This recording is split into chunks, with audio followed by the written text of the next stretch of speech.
Take a wild guess of who run the Supreme Court here in Texas. Take a wild guess. All 9 positions of the state Supreme Court justice in my state are held by Republican-leaning Donald Trump sympathizers. Then when you realize that these Supreme Court races in the state of Texas typically are uncompetitive because folks don't challenge them, we got to change that. And according to the polls, there's statistically 3 of these Supreme Court justices that's in a tie with a Democrat. It's 4 of them won't move, though. The 3 J's, man, Justice Jimmy, John, and Jane, we got to get them out of there. And I'm going to get back to these 3 specifically, but first, let's get an overall context of what's happening.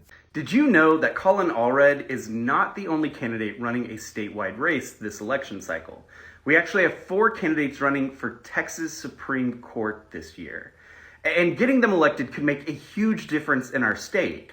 See, because the U.S. Supreme Court just ruled that Texas could let stand a law that says hospitals and doctors do not have to help women whose lives are being endangered by their pregnancy.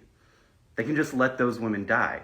And Ken Paxton has said that if these hospitals and doctors do help these women, he might prosecute them if he decides from his law office that they shouldn't have given that medical treatment.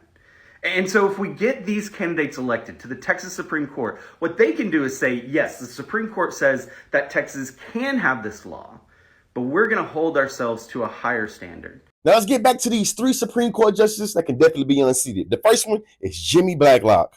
Hey, Jimmy's so lost in the sauce that when Greg Abbott appointed this man, he said, I ain't even got to guess on where he going to go with pro-life issues. I know where he going to go. Oh, yes, against the interests of all people that's trying to reproduce and criminalizing them. Now let's talk about Justice John Devine, or is it Devine? I don't care. He got to go anyway. Listen, this man been locked up over 30 times for being a crazy religious fanatic in front of the MOA clinics, you know what I'm saying? And he even used his own wife's presidency risk to be able to campaign, man. And John is so unethical at his job, the Houston Chronicle called for this man to be sanctioned for judicial misconduct. He got to go. Now let's get to old Justice Jane. She's so lost in the sauce, she ruled that pro-lifers could not be held liable for defamation even when they are spreading unethical misinformation. All 3 people I just went over right now was locked in with a tie to be reelected, meaning they could lose. Let's hope they lose. And we're going to make sure that in Texas, we actually support mothers. And we make sure we save the lives of women. And so when you vote, and early voting starts next week, make sure you vote down ballot. Make sure you vote for the Texas Supreme Court. Vote for Deshaun Jones, Christine Weems, and Bonnie Lee Goldstein.